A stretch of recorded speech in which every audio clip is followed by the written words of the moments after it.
안녕하십니까. 고독 달팽이 부동산 김석준 소장입니다. 작년하고 올해 들어서 오늘이 가장 추운 것 같습니다.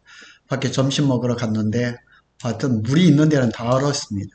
지금 미국 라스베가스에서는 CES 2025가 열리고 있는데 많은 이야기가 나옵니다. 근데 그 이야기를 다 제껴놓고 삼성전자가 3D HBM, 그러니까 지금 HBM3E까지 만드는 방법과 HBM4 만드는 방법이 조금 다릅니다.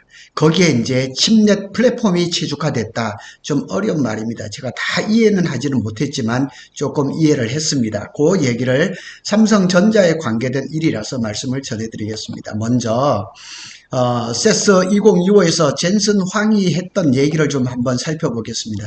삼성전자하고 SK 얘기인데 먼저 삼성전자 얘기입니다. HBM3E 8단 12단이 여태껏 지금도 테스트를 하고 있다. 그런데 젠슨 황이 뭐라 그러냐면 재설계가 필요하다. 뉴 디자인이 필요하다는 거예요. 그래서 제가 오늘 여기는 안 올려놨지만 다른 그 정보를 보니까 전문가들이 얘기하기를 삼성전자가 1A DRAM을 작년 가을에쯤 재설계 들어갔어요.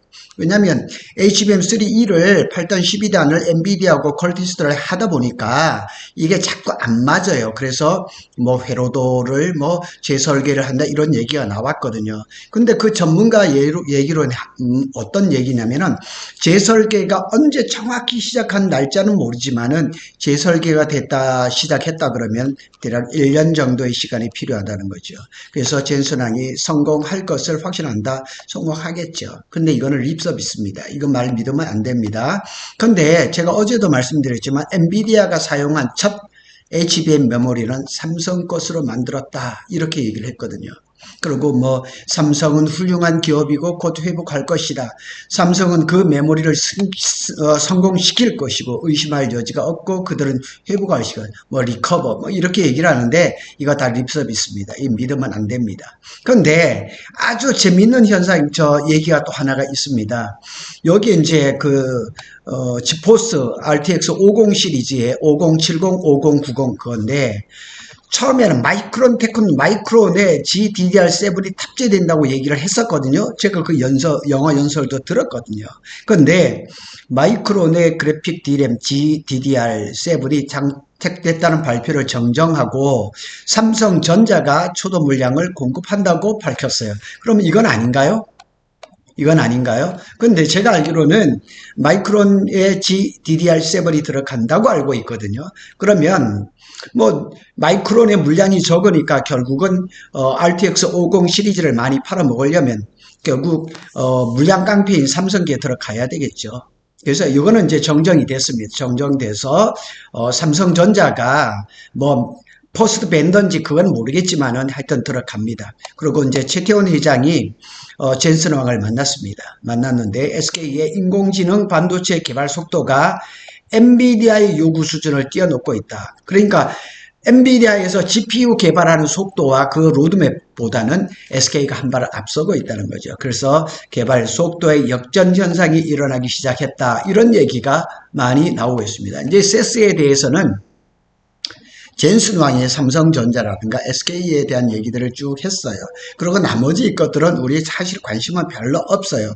그래서 오늘은 삼성전자가 HBM4를 만드는데 칩렛 플랫폼에 대해서 얘기를 좀 할 거예요. 제가 이거를 이제 드림빅이라는 미국 회사에 삼성전자가 여기에 지분을 투자를 했거든요. 요 얘기를 좀 하겠습니다. 그런데 워낙에 어려운 일이라서 다는 설명을 못 드립니다. 그런데 여기에 보면 칩렛 허브라고 있습니다. 요게 이제 아마 최적화를 한 것 같아요. 그러니까 칩렛 허브가 있어서 허브 위에다가 이제 HBM을 쌓는 거죠. 이게 12단, 12층, 16층, 20층 이렇게 올라가죠. 여기에 HBM이 올라가는 거죠. 이렇게 올라가고 여기에 프로세서가 이렇게 올라가는데 근데 요게 이제 HBM4에서는 조금씩 달라요. 그래서 여기에 보면 다 이렇게 지금 이런 형상, 제가 밑에 동영상을 띄워 놓을 겁니다. 그거 한번 제 블로그에 와서 보시면 되겠습니다. 삼성전자가 작년에 이제 투자한 칩렛 플랫폼 개발에 쓰인 드림빅 세미컨덕터, 그게 이제 드림빅이라고 얘기를 합니다. 그런데 이게 이제 게임 체인저라고 불리는 3D HBM을 포함한 차세대 기술을 구현을 했어요. 그래서 드림빅 세미컨덕터는 6일날이 이제 무슨 날이냐면 CES 2025가 개막되기 전에 뭐 젠슨 황이나 이렇게 기조연설 하던 날이었어요. 전야제였죠. 그래서 삼성 파운드리 4나노 공정으로 해서 마스 칩넷 플랫폼을 최적화했다고 발표를 한 거죠. 그러니까 여기에다가 이제 HBM을 얹어가면서 HBM4를 만드는 거죠. 그 이제 시게 되면 그 기본이 된 베이스를 만들었다는 얘기죠. 그래서 삼성의 파운드리 고객들은 드림빅의 플랫폼을 이용해서 뭐 인공지능 AI라든가 데이터 센터라든가 이런 고성능 컴퓨팅 칩을 만들 수 있는 기초를 마련했다는 얘기죠. 그런데 SK는 이런 얘기가 없어요. 삼성에는 이런 얘기가 나옵니다. 요게 이제 칩렛 구조입니다. 그렇게 레고처럼 기본을 만들어 놓고 거기에 하나씩 끼워 넣는 거죠. 끼워 넣으면서 이걸 이제 하나의 그 반도체 그 모듈을 만드는 거죠. 그래서 마스 플랫폼은 뭐냐면 이제 드림빅이라는 회사가 작년 1월에 공개한 칩넷 기반의 설계 플랫폼이에요. 그러니까 기본을 딱 만들어 놓는 거예요. 그러니까 영국의 암이라는 회사가 그 이제 IP라든가 그러니까 기본이 있잖아요. 기본에다가 자사의 거를 이제 착착착 얹어가 이렇게 하는 거예요. 칩넷이라는 거는 위에 저게 그림을 보여드린 것처럼 여러 개의 반도체를 연결해서 하나의 시스템 온칩을 만드는 거예요. 그 기술을 얘기를 하는 거예요. 다양한 기능을 가진 독립적인 반도체 다인 칩넷을 모듈로 만드는 거예요. 모듈로 이렇게 만들어가지고 지금 그 젠슨 황이 가지고 나왔던 RTX 50 시리즈도 보면 굉장히 커요.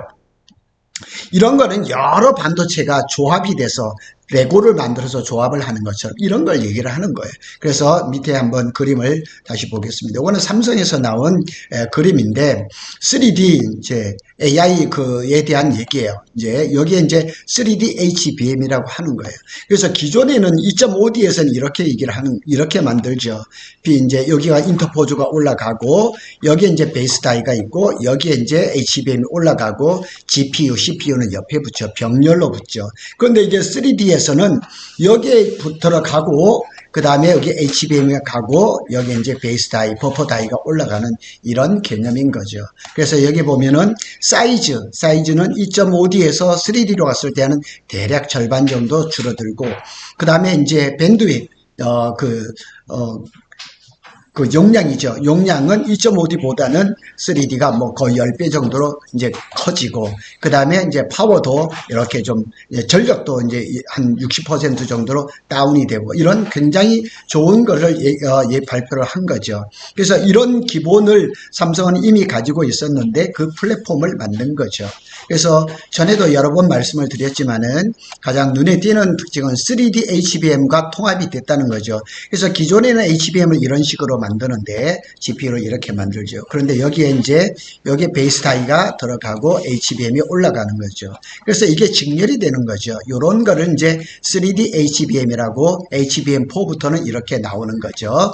그래서 이런 식으로 지금 하고 있는데 결국 이렇게 하면은 GPU하고 HBM 거리가 가까워지고 데이터 전송 속도가 빨라지고 전력 소모는 줄어들고, 지금 전력 소모 때문에 굉장히 엔비디아가 메모리 업체에다가 재설계를 요구할 정도죠. 요게 이제 드림빅에서 나와 있는 칩넷 플랫폼입니다. 요거를 한번 This video provides an overview of Dreambig's innovative Mars chiplet platform 여기에서 using a 이제 generative 칩넷 AI processor 플랫폼이 example. 나옵니다. 조금 후반부에 나올 겁니다. 여기쯤에 보면은 Cell or 이게 이제 Ethernet 칩넷 I/O 허브지요. can be 이걸 이제 refactored outside 만들었다는 of 얘기죠. HBM, 제가 improving 뭐 data 다 efficiency 이해는 by closer 하지는 proximity to 못하지만 system interfaces on the 칩넷이라는 board 게 without 레고를 external 이렇게 조립해서 retimers. 만드는 것처럼 As a 착착 끼워 result, 넣는 거죠. processor 그래서 cores have 시스템 improved 온칩이라고 PPA. 그러죠. SoC. 그래서 이렇게 하나의 모듈로 만드는 거죠. 이거는 제 블로그에 들어와서 보시면 되겠습니다. 그래서 이게 마스 플랫폼이라고 이름을 지어놨습니다. 그래서 삼성전자 여기에서 이제 칩 온 웨이퍼, 이게 패키징 기술이죠. 요것도 지원을 하고, 그래서 삼성전자 삼성전자가 HBM4를 앞두고 상당히 좋은 기술을 드림빅하고 만든 것은 사실인 것 같아요. 그래서 삼성 파운드리 고객은 4나노 공정에서 마스 플랫폼으로 설계한 칩을 가지고 이렇게 만드는 거죠. 그래서 좀 전에도 말씀을 드렸던 것처럼 칩넷 허브를 만드는 거예요. 여기에다 이제 하나씩 자꾸 쌓아 올라가는 거죠. 그래서 이거는 뭐 굉장히 어려운 얘기지만 간단하게 하면 HBM4를 만들기 위한 가장 기본적인 다이를 드림빅하고 해서 마스 플랫폼을 만들었다, 이렇게 얘기를 하면 되는 거죠. 그래서 노미정 반도체 미주법인의 담당 상무는 차세대 AI 애플리케이션과 칩넷 기반의 시스템 설계가 융합이 되고 드림빅의 마스 플랫폼을 이제 3D HBM에 통합을 했다, 이렇게 이해를 하시면 되는 거죠. 그리고 소하일 C에도 드림빅 이제 최고 경영자, 드림빅의 최고 경영자는 이렇게 조금 구체적으로 얘기를 하죠. 삼성 파운드리 SF4라는 거는 이게 4나노를 얘기를 하는 거예요. 공정과 3D 제조의 고급 기능으로 구현된 칩넷 허브, 위에 한번 보셨죠?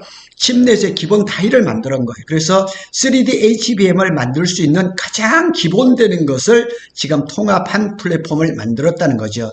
저 플랫폼 위에다가 뭐 예를 들어서 빅테크 기업 뭐 테슬라라든가 구글이라든가 마이크로소프트라든가 저 기본적인 그거를 가지고 가서 자기들이 원하는 그 HBM을 아니면 그런 GPU를 이렇게 만들 수가 있는 거죠. 그래서 마스 플랫폼은 비교할 수 없는 확장과 확장 솔루션을 제공하고 고객이 최저 비용, 그러니까 기본을 만들 필요가 없잖아요. 기본은 다 돼 있으니까 그 위에 자기들의 것을, 독특한 것을, 니즈를 거기다 착착 올리면 되는 거니까, 그래 가장 빠른 시간 안에 그 GPU를 만들 수가 있고 출시 기간도 줄일 수 있고 서로 이렇게 굉장한 그 기본을 만든 거예요.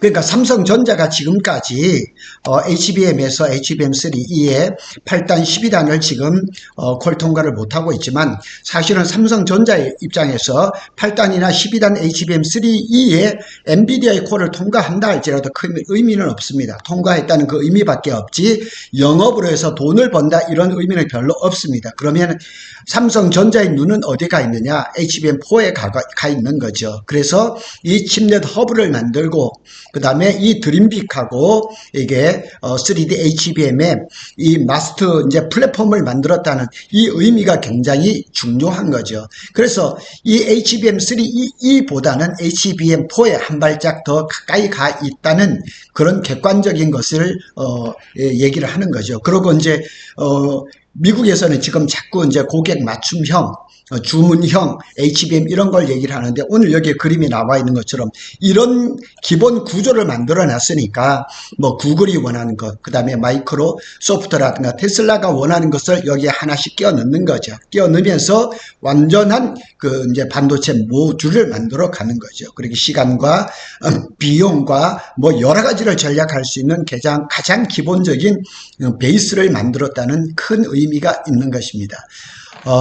제가 이걸 다 이해하지는 못해서 한 3일 정도 공부를 했는데 조금 이해를 했습니다. 좀 더 깊이 들어오시려면 제 블로그를 한번 참조해 주시면 되겠습니다. 구독 달팽이는 삼성전자와 SK 하이닉스의 반도체 소식을 빠르게 전해드리고 있습니다. 감사합니다.